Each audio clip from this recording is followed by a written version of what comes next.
taarifa ya utekelezaji wa mpango kazi kwa mwaka 2025/26.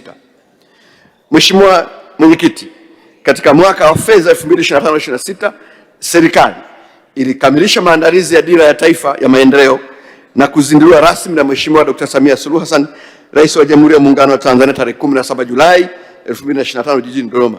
Aidha, serikali ilikamilisha maandalizi ya nyenzo muhimu za utekelezaji ambazo pia bunge lako tukufu liliidhinisha.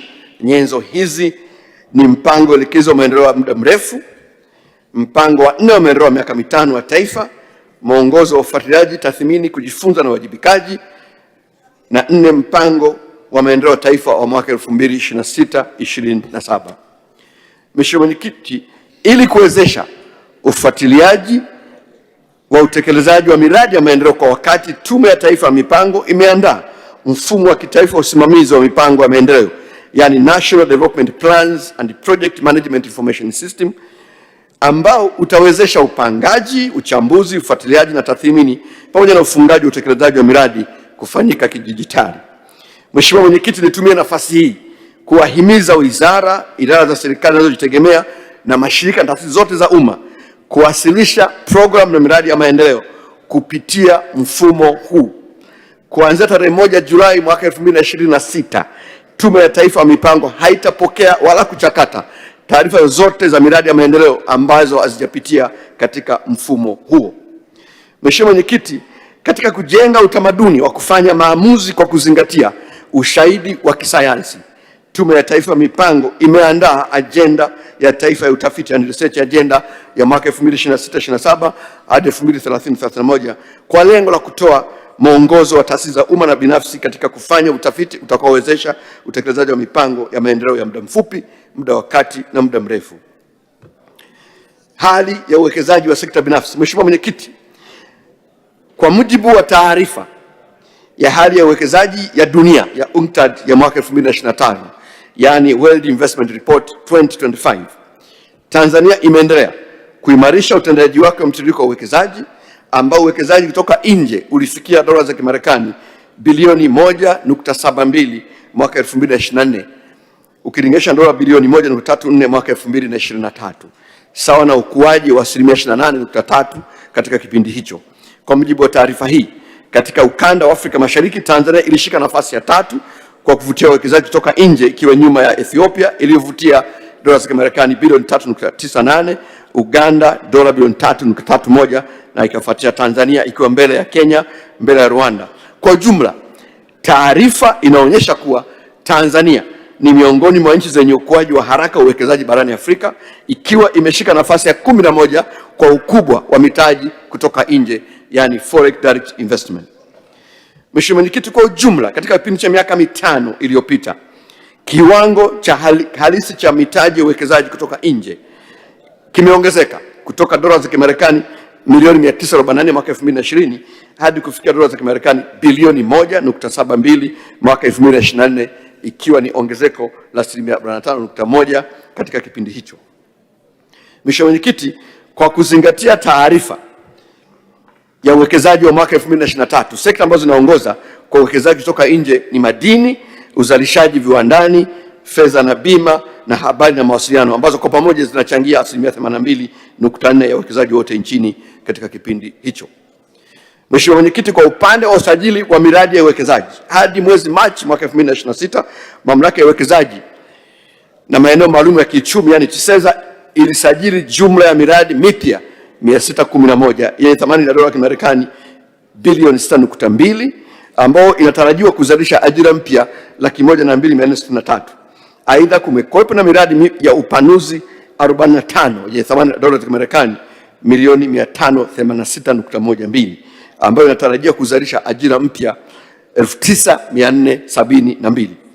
Sekta zilizoongoza kwa usajili wa miradi hiyo ni uzalishaji viwandani kwa 47.4%, usafirishaji 15.1%, ujenzi wa majengo ya biashara 12.0%, utalii 10.2%, kilimo 7.8%, na mikoa inayoongoza kwa kuvutia uwekezaji ni Dar es Salaam 38.8%, Pwani 21.2%, Arusha 7.3%, Mwanza 4.1%, na Dodoma 4.1%.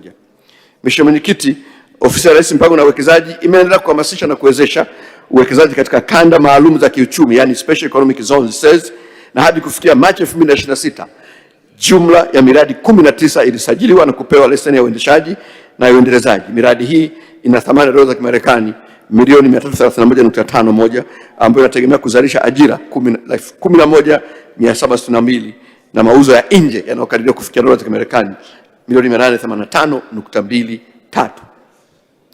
Mheshimiwa Mwenyekiti, katika kuongeza msukumo wa uwekezaji katika Special Economic Zones yani SEZ, TISEZA imebainisha maeneo 5 ya kimkakati na kuweka vivutio maalum visivyo vya kikodi. Maeneo haya ni Bagamoyo Eco Maritime City yenye hekta 152, Nala Dodoma yenye hekta ukubwa wa hekta 607, Kwala Kibaha yenye hekta 40.5, Buzwagi Kahama hekta 1333 na upanuzi wa Benjamin William Mkapa Special Economic Zone Mabibo Dar es Salaam yenye hekta 1.3. Mheshimiwa Mwenyekiti, mwaka 2025 TISEZA ilisajili miradi 915 yenye thamani ya dola za Kimarekani bilioni 10.95, ikiwa ni rekodi mpya ya kusajili miradi mingi zaidi nchini tangu kuanzishwa kwa utaratibu wa kusajili miradi ya uwekezaji mwaka 1996. Kwa ujumla wake, katika kipindi cha miaka 5 iliyopita, idadi ya miradi ya uwekezaji iliyosajiliwa na TISEZA imeongezeka kutoka miradi 256 mwaka 2021 hadi kufikia miradi 915 mwaka 2025, ikiwa ni ongezeko la asilimia 257.4 katika kipindi hicho. Mheshimiwa Mwenyekiti, serikali imeanza utaratibu mpya wa kuchakata takwimu za uwekezaji unaofanywa na makampuni ya Kitanzania nje ya nchi, yani outward investment. Takwimu za awali zinaonyesha kuwa zaidi ya dola za Kimarekani bilioni 3.1 zimewekezwa nje kupitia makampuni ya Kitanzania. Uwekezaji huu umefanyika katika nchi mbalimbali zikiwepo Kenya, Uganda, Rwanda, Sudani Kusini, DRC, Zambia, Zimbabwe, Malawi, Msumbiji, Afrika Kusini, Japan, Korea Kusini, Qatar na Oman. Hatua hii ni muhimu katika kukuza diplomasia ya kiuchumi na katika kuyawezesha makampuni ya Kitanzania kuongeza wigo wa bidhaa zake katika soko la nje, kuwa shindani zaidi na kuwezesha uhaulishaji wa teknolojia. Mheshimiwa Mwenyekiti, ukuaji wa sekta binafsi nchini ni kielelezo kuwa mazingira ya biashara na uwekezaji yanaendelea kuimarika.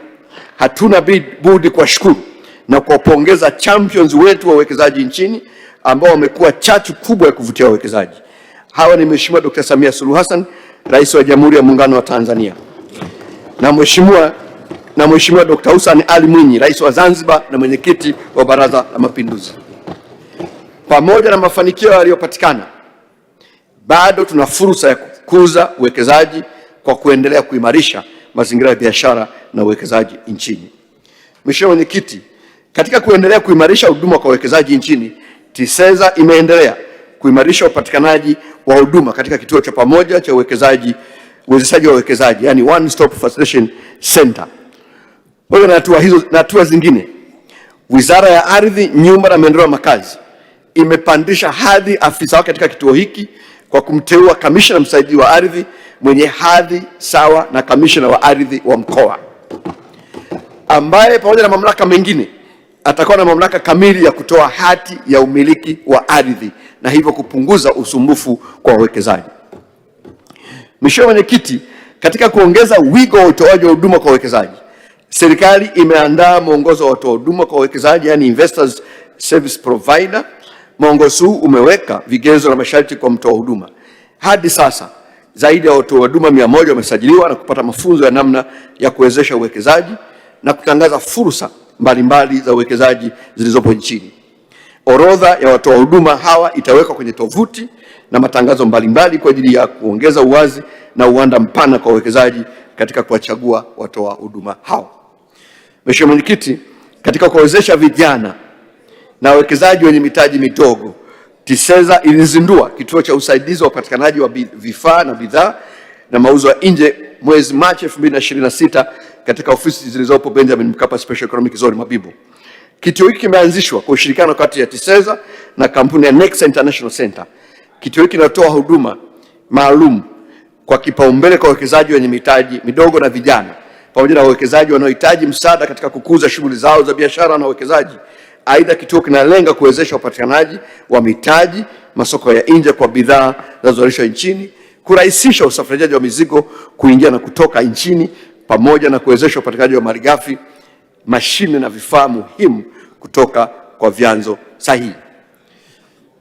Uwekezaji wa umma. Mheshimiwa Mwenyekiti, uwekezaji wa serikali katika mashirika, taasisi, wakala za serikali na kampuni zinazomilikiwa kwa hisa chache umeongezeka kutoka shilingi trilioni 85.38 mwaka 2023/24 hadi kufikia shilingi trilioni 90.61 kwa mwaka 2024/25, ikiwa ni sawa na ongezeko la 7%. Aidha, kwa upande wa uwekezaji wa serikali nje ya nchi, hadi kufikia mwaka 2024/25 ulifikia shilingi trilioni 1.67 kutoka shilingi bilioni 846.22 mwaka 2023/24, ikiwa ni ongezeko la 98%. Mheshimiwa Mwenyekiti, kama sehemu ya kuendelea kuboresha utendaji wa mashirika ya umma, serikali imeendelea kufanya tathmini ya utendaji na majukumu ya mashirika hayo. Lengo la hatua hii ni kubaini mashirika ambayo majukumu yake yamepitwa na wakati, mashirika ambayo yanaingiliana kimajukumu, na yale ambayo yamegeuka kuwa mzigo kwa walipa kodi au kukwaza ukuaji wa biashara nchini. Matokeo ya tathmini hii inaiwezesha serikali kuchukua hatua stahiki, ikiwemo kufuta mashirika yanayobainika kuwa uwepo wake hauna tija na kuunganisha mashirika ambayo majukumu yake yanagongana, kuingiliana na kufanana. Mheshimiwa Mwenyekiti, kufuatia tathmini ya utendaji na majukumu ya mashirika ya umma iliyofanyika mwaka 2023, serikali ilielekeza kuunganishwa kwa mashirika ya umma 14 na kufuta mashirika mengine 3. Hadi sasa mashirika 3 yalishafutwa na mashirika 2 kuunganishwa, ambao ni TIC na EPZDA, ambao ilikuja ikaunganishwa na kuunda TISEZA. Serikali inaendelea na kukamilisha taratibu za kisheria kuunganisha mashirika yaliyobaki. Mheshimiwa Mwenyekiti, ofisi ya msajili wa hazina imefanya uthamini wa mali mbalimbali zilizorejeshwa serikalini, zikiwemo kiwanda kimoja cha Tembo Chipboards, mashamba 3 ya maua yaliyopo Arusha ambao ni Malalua, Kiliflora Chekereni na Kiliflora Yua Usariva, shamba la Basuto lililopo Manyara, mashamba 4 ya Nafuko yaliyopo West Kilimanjaro, pamoja na shamba la KPL Mgeta lililopo Morogoro. Zoezi hili litaiwezesha serikali kutafuta wawekezaji wenye tija katika mashamba na viwanda hivyo. Mheshimiwa Mwenyekiti, ofisi ya msajili wa hazina imesimamia ubinafsishaji wa viwanda 6 vilivyorejeshwa serikalini ambavyo ni NMC Mzizima, NMC Isaka, CDA Integrated Industrial Limited, Kilimanjaro Paddy, Mosh Pesticides na Unique Steel Rolling. Taratibu za kisheria za ukamilishaji wa mchakato wa ubinafsishaji zinaendelea kwa kuzingatia taratibu za sheria husika ili kuhakikisha serikali inanufaika ipasavyo na mali hizo. Kuimarisha mazingira ya biashara na uwekezaji. Mheshimiwa Mwenyekiti, ofisi ya Rais Mpango na Uwekezaji imeratibu utekelezaji wa mpango wa kuboresha mazingira ya biashara na uwekezaji Mkumbi. Kupitia mpango huu, serikali ililenga kuondoa vikwazo vinavyokwamisha uanzishwaji na uendeshaji wa biashara kwa kufanya mapitio ya sheria na kanuni ambazo sio rafiki kwa biashara, kupunguza au kufuta tozo na ada zenye kero kwa wafanyabiashara, kuondoa mwingiliano wa majukumu miongoni mwa taasisi za udhibiti, pamoja na kuanzisha na kuimarisha mifumo ya elektroniki ya utoaji huduma ili kuongeza ufanisi, uwazi na urahisi wa kufanya biashara nchini. Mheshimiwa Mwenyekiti, katika kipindi cha Julai 2025 hadi Machi 2026, serikali ilifanya mapitio ya jumla ya sheria 28 zilizokuwa zinazorotesha mazingira ya biashara sambamba na kufuta au kupunguza jumla ya tozo na ada 245. Baadhi ya maboresho muhimu yaliyofanyika ni pamoja na kupunguza ushuru wa huduma, yani service levies, kutoka 0.3 hadi 0.25 ya pato ghafi kupitia sheria ya fedha za serikali za mitaa, kupunguza ushuru wa hoteli kutoka 10% hadi 2%, kufuta ada za upakiaji na katika baadhi ya mamlaka ya serikali za mitaa, na kurejesha kanuni nafuu za usimamizi wa mazingira za mwaka 2021.